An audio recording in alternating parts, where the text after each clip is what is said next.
Now in this video we can see the palliations. What is meant by palliation? Palliation can be defined as a temporary relief of symptoms without doing anything for the cure.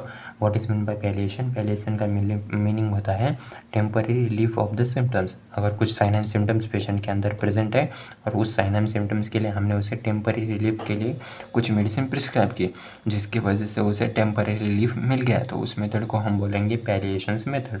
पैलिएशंस method actually in homoeopathy के में अंदर होती है, which are they explain करते हैं.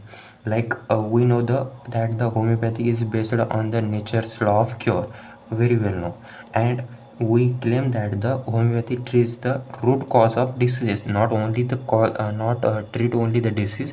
It will be the find out the root cause of diseases and kill that roots, and patient को हम healthy बनाते हैं. But certain conditions where there is a cure may not be possibles. Like कब कब cure नहीं possible हो सकता. First condition, incurable disease या incurable case with the gross tissue damage where the deep acting remedy cannot work. Homeopathic palliative remedies are the recommended in these conditions. अगर incurable case है, like gross tissue damage है, मतलब बहुत सारे tissue किसी parts का या किसी ऑर्गन के डैमेज हो गए, वहाँ पे अगर हमने कितनी भी deep acting constitutional remedy, homeopathic best remedy अगर हमने उसे पेशेंट को प्रिस्क्राइब की, that will be the can not work. वहीं पे हमें उस जगह पे हमें क्या करना चाहिए. Homoeopathic palliative remedies are the recommended in that conditions. This will be the first condition. Second, in case of the loss of most vital parts of the body like congenital atrophies of the kidney, अगर इस condition में हम अगर कितने भी deep acting constitutional remedy prescribe करेंगे patient को, it will be the not cure.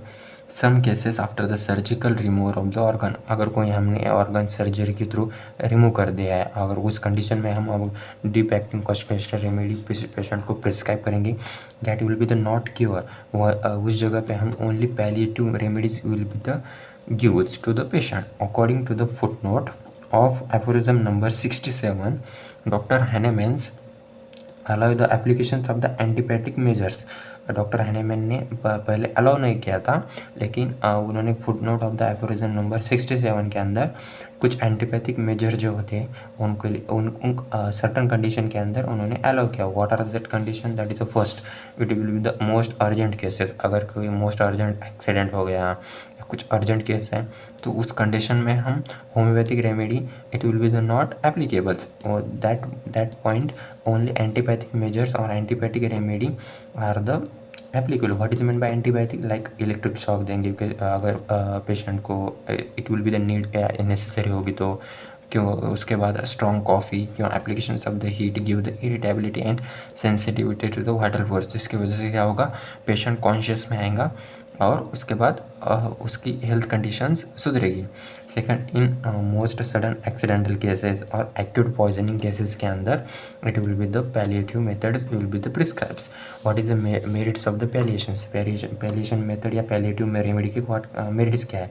In life threatening conditions some initial relief is possible by the palliation. That will be the only one merits in the palliations method.